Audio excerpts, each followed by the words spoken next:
Hello guys, welcome back to the channel. कैसे हैं आप सब लोग। दोस्तों आज बात करने वाले हैं देश के लोहे के बारे में। आज बात करने वाले हैं रिस्पेक्टेड रतन सर की टाटा मोटर्स की 4 मेन कार्स के बारे में। जी हाँ, आज कंपेयर करने वाले हैं। वैसे कंपैरिजन तो एक गलत शब्द होगा, कंफ्यूजन दूर करने वाले हैं कि इन चारों कार्स में से चारों दिग्गज कार्स, सेफेस्ट कार जिसमें आती हैं Tata Nexon, Tata Punch, Tata Altroz and Tata Tigor. 2025 में अगर आप कोई कार खरीदने की प्लानिंग कर रहे हो और आप चाहते हो कि भाई आपका पैसा देश की कंपनी में ही लगे, देश के लोहे पे, देश की सेफ्टी पे आपको सबसे ज्यादा भरोसा है, तो इन चारों में से कौन सी कार लेना ज्यादा समझदारी हो सकती है। दोस्तों प्रॉब्लम ये है कि ये जो चारों कारें हैं ना, ये चारों ही अलग सेगमेंट की है लिटरली। अगर आप नेक्सॉन देखते हैं तो वो एक कॉम्पैक्ट एसयूवी है, पंच एक मिनी या माइक्रो एसयूवी है, एल्ट्रोस एक हैचबैक है, और अगर हम बात करें टिगोर की तो वो एक कॉम्पैक्ट सेडान है। इनफैक्ट मेरी नजरों में तो अगर मैं टिगोर को दूसरे वे में कहूं तो मुझे ये मिनी कूप एसयूवी लगती है। चलो खैर, इसके बारे में खुल के बात करेंगे। हम अपने चैनल पे इस तरीके की काफी सारी वीडियोस को डालते रहते हैं। अगर आप हमारे चैनल पे पहली बार आए हैं, please consider subscribing the channel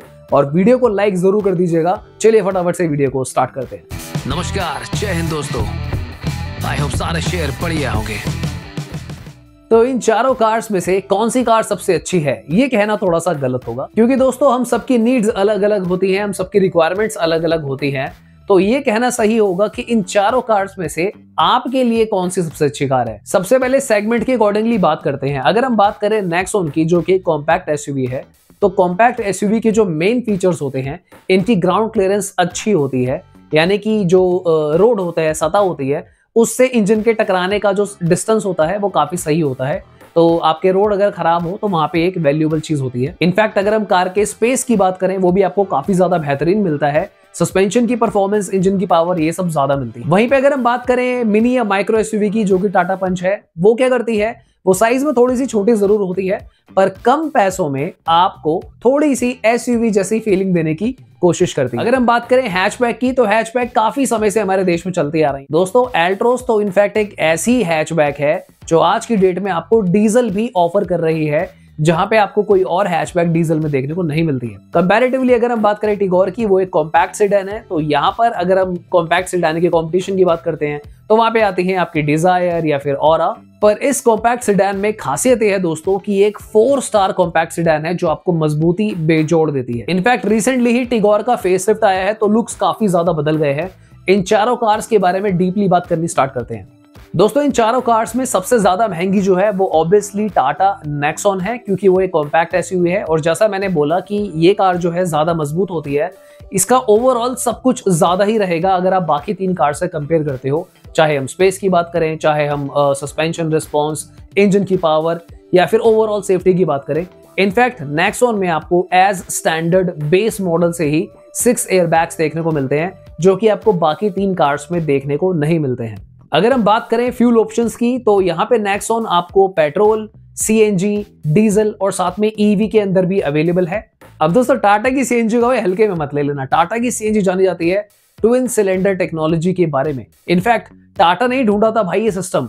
अब आपको 2 सिलेंडर मिलते हैं, जो आपको सीएनजी के साथ साथ काफी अच्छा स्पेस भी ऑफर करते हैं। दोस्तों यहाँ पे सबसे पहले मैं एल्ट्रोस की बात करता हूँ, क्योंकि एल्ट्रोस की जो सेल है काफी डिक्लाइन हुई है। उसका रीजन ये है दोस्तों कि टाटा ने एल्ट्रोस में कोई न्यू चेंजेस ना करके एल्ट्रोस रेसर को उतारा था, जो कि एक बहुत बड़ी फ्लॉप साबित हुई। किसी ने कोई इंटरेस्ट नहीं दिखाया कि भाई 10-11 लाख रुपए की हैचबैक लेने का कोई सेंस नहीं बनता। दूसरा रीजन जो शायद आपको अच्छा ना लगे सुन के एल्ट्रोस का, वो ये है कि हैचबैक्स की जो ग्राउंड क्लियरेंस है वो थोड़ी सी कम होती है, तो इस वजह से भी एल्ट्रोस की सेल जो है कम है। पर अगर मैं लुक्स की बात करूं, कार की रोड अपीयरेंस की बात करूं, कार की अमेजिंग बिल्ड क्वालिटी, सेफ्टी की बात करूं, तो एल्ट्रोस डेफिनेटली आपका दिल जीत लेगी। तो एल्ट्रोस की तरफ आपको तभी जाना चाहिए, मुझे ऐसा लगता है, जब आपके एरिया में जो एटलीस्ट रोड्स हैं काफी सही हैं, क्योंकि इसकी ग्राउंड क्लियरेंस थोड़ी सी कम है, और या फिर अगर आप डीजल देख रहे हो तो एल्ट्रोस को लेना समझदारी बन सकती है। नेक्स्ट बात करते हैं टिगोर की। भाई टिगोर क्या है? टिगोर एक कॉम्पैक्ट सेडान है। अगर आपको एसयूवी या फिर मिनी एसयूवी ये चीजें समझ में नहीं आती हैं,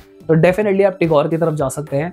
रिसेंटली टाटा ने इसका फेसलिफ्ट अपडेट किया है, लाया है मार्केट में, तो काफी ज्यादा चेंजेस इस कार के अंदर करे गए हैं। तो पहले से काफी अच्छे इंटीरियर्स इस कार में इंप्रूव होके आए हैं।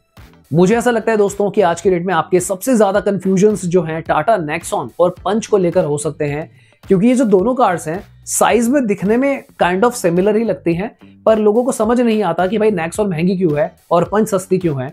क्या थोड़े पैसे बचाकर पंच की तरफ जाना समझदारी है या फिर थोड़ा पैसा डालकर नेक्सॉन की तरफ जाना समझदारी है? मैं आपको सारी बातें बताता हूं। देखो, सबसे पहले अगर हम सेफ्टी की बात करें, दोनों कार्स ही सेफ है। दोनों ही कार्स ग्लोबल एनकैप से 5 स्टार सर्टिफाइड है। पर नेक्सॉन में आपको एज स्टैंडर्ड 6 एयरबैग्स देखने को मिलते हैं, वहां पंच में आपको 6 एयरबैग्स नहीं मिलते हैं। तो इन शॉर्ट अगर हम बात करें ओवरऑल सेफ्टी की, तो नेक्सॉन डेफिनेटली ज्यादा सेफर मानी जाएगी पंच से। दूसरा दोस्तों, सबसे बड़ा जो मेजर रोल प्ले होता है वो आता है इंजन का।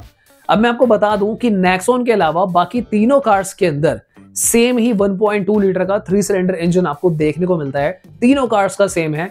इनफैक्ट अगर मैं टिगोर की बात करूं तो वहां पे वो थोड़ा सा लेस ट्यून्ड है, थोड़ी सी कम पावर आपको टिगोर में मिलती है।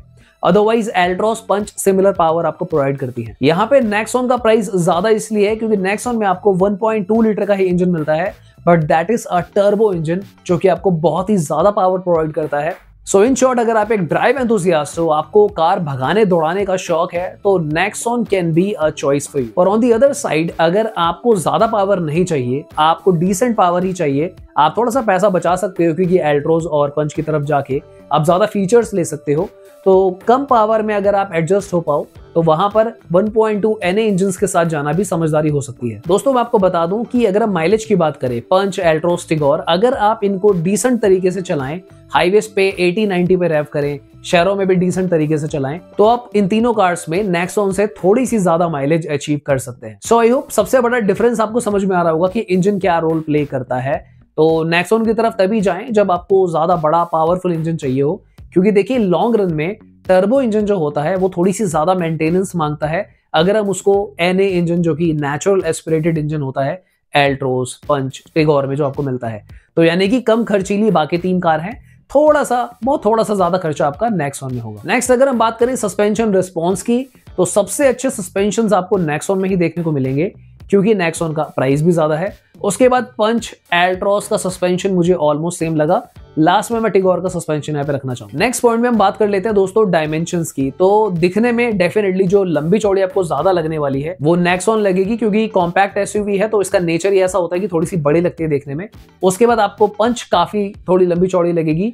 उसके बाद टिगोर और एल्ट्रोस आपको ऑलमोस्ट सिमिलर लग सकती है। पर अगर हम बात करें व्हील बेस की, यानी कि कार में अंदर बैठने के बाद सबसे ज्यादा जो व्हील बेस है आपको नेक्सॉन और एल्ट्रोस में ऑलमोस्ट सिमिलर देखने को मिलेगा। कंपैरेटिवली अगर हम बात करें पंच और टिगोर की, इनके अंदर बैठने का जो व्हील बेस यानी कि जो स्पेस है, 2 टायर का डिफरेंस होता है पहले टायर का दूसरे टायर से, वो थोड़ा सा ज्यादा कम मिलेगा आपको पंच और एल्ट्रोस में। सबसे ज्यादा चौड़ी जो आपको विड्थ मिलने वाली है वो नेक्सॉन में मिलेगी, उसके बाद एल्ट्रोस में मिलने वाली है।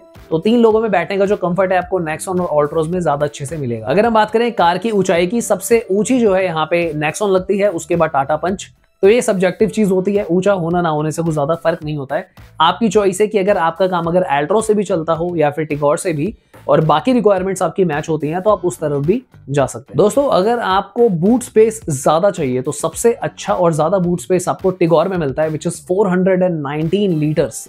तो बूट स्पेस लवर हो तो टिगोर की तरफ जाओ। उसके बाद आपको नेक्सॉन में भी काफी अच्छा बूट स्पेस मिलता है, विच इज 382 लीटर्स। पंच का 366 एंड एल्ट्रोस का 345 लीटर बूट आपको देखने को मिलता है। बूट के मामले में टिगोर सबसे ऊपर जाती है, फिर नेक्सॉन, फिर पंच, फिर एल्ट्रोस। इनफैक्ट दोस्तों, अगर हम बात करें टायर प्रोफाइल की, तो नेक्सॉन में आपको एज स्टैंडर्ड 16 इंचेस के टायर मिलते हैं, तो कार काफी अच्छी लगती है। उसके बाद पंच का टायर प्रोफाइल 15 इंचेस है, बाकी एल्ट्रोस और टिगोर का 14 इंचेस का टायर आपको देखने को मिलता है। अब ये सुनने में ऐसा लग सकता है कि यार छोटे टायर मिल रहे हैं दोनों कार्स में, पर अगर आप इनको कभी चेंज कराते हो इन फ्यूचर तो वहां पे कॉस्ट थोड़ी सी कम पड़ती है, क्योंकि 14 इंचेस के टायर है। लास्ट में बात कर लेते हैं दोस्तों ग्राउंड क्लियरेंस की। सबसे अच्छी ग्राउंड क्लियरेंस आपको देखने को मिलती है टाटा नेक्सॉन की। तो अगर आपके एरिया के रोड्स थोड़े से अजीब से हैं तो नेक्सॉन की तरफ आप जा सकते हो। उसके बाद पंच की भी ठीक ठाक है, आई थिंक 185 mm के आसपास है। बाकी एल्ट्रोस और टिगोर की ग्राउंड क्लियरेंस जो है इन दोनों में काफी कम है अगर हम चारों कार को कंपेयर करते हैं तो। सो दोस्तों, अगर हम बात करें कंक्लूजन की, अगर आपको टाटा की एक ऐसी कार चाहिए जो हर जगह अच्छा परफॉर्म करे, चाहे पावर हो, सस्पेंशन हो, स्पेस हो, कार की हाइट हो, डायमेंशन का साइज हो या फिर इंटीरियर्स हो, तो उस केस में आपको नेक्सॉन की तरफ जाना चाहिए। अपना थोड़ा सा बजट बढ़ाएंगे तो आपका जो ओवरऑल कंफर्ट है, सेफ्टी है, हर चीज का दायरा बढ़ जाएगा। अगर आपको SUV वाली वाइब्स ही चाहिए पर आप अपना बजट उतना नहीं बढ़ाना चाहते हो और आपको टर्बो इंजन की नीड नहीं है, आपको ज्यादा नहीं भगानी है, आपका काम पंच से भी चल जाएगा, उसकी ग्राउंड क्लियरेंस भी ठीक है, बूट स्पेस भी काफी अच्छा है, तो पंच यहाँ पे आपको ईवी में भी मिलती है, जैसे नेक्सॉन भी ईवी में अवेलेबल है। तो आपका जो मन हो आप वहां पे जा सकते हो। मैं आपको बता दूं कि पंच ईवी के अंदर आपको एज स्टैंडर्ड 6 एयरबैग्स देखने को मिलते हैं, जो कि ICE पंच में नहीं मिलते। एल्ट्रोस की तरफ जाना आज की डेट में तभी समझदारी है जब आप हैचबैक लवर हो और आपको ज्यादा ग्राउंड क्लियरेंस की नीड नहीं है, तो मेरे ख्याल से आपका एल्ट्रोस से काम चल सकता है। पर अगर मैं रीसेल वैल्यू फैक्टर से देखता हूं तो मुझे ऐसा लगता है कि इन चारों कार्स में सबसे कम रीसेल आज की डेट में एल्ट्रोस की है। टिगोर की डिमांड काफी अच्छी है और पंच और नेक्सॉन की भी डिमांड है रीसेल में। टिगोर की तरफ जाना तब समझदारी है अगर आपको थोड़ा सा आइडिया है कि जो सेडान के ड्राइविंग डायनामिक्स होते हैं वो थोड़ा से ज्यादा मजेदार होते हैं, कार थोड़ा सा चिपक के चलती है रोड से, तो वहां पे टिगोर की तरफ अगर आप जाते हैं, आपको अगेन टर्बो इंजन नहीं चाहिए, ज्यादा ग्राउंड क्लियरेंस नहीं चाहिए और आपको टाटा के अंदर एक सेडान वाली वाइब चाहिए ऑब्वियसली, और फेस लिफ्ट के मजे लेने हैं, तो टिगोर की तरफ जाना समझदारी हो सकती है। बाकी दोस्तों अगर अभी भी आपके कुछ क्वेश्चंस हो तो आप कमेंट कर सकते हो, पर अगर आपको कार खरीदनी है काफी जल्दी तो आप हमारी प्रीमियम कार बाइंग कंसल्टेशन ले सकते हो, जो कि काफी अफोर्डेबल प्राइसेस में हम आपकी हेल्प कर देते हैं। क्योंकि कार तो देखो एक बार खरीदोगे 10 साल चलानी है, तो थोड़ा सोच समझ के लेनी चाहिए। सो आज के लिए फिर इतना ही, मिलते हैं दोबारा किसी और दिन। Thanks for watching, bye bye, take care.